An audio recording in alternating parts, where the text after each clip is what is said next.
to identify this little part, right? The plastic. Then your friend assists you to hold this up. Hold it like that, and then you pull it up.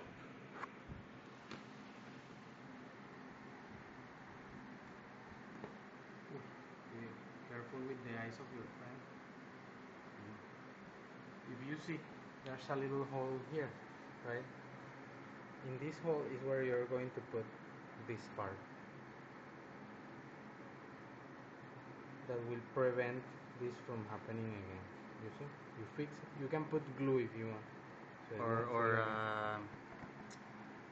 or a toothpick or something if you don't find, or tape, something that will prevent this from going up, right? And then you can, it's okay, no more, you can close normally your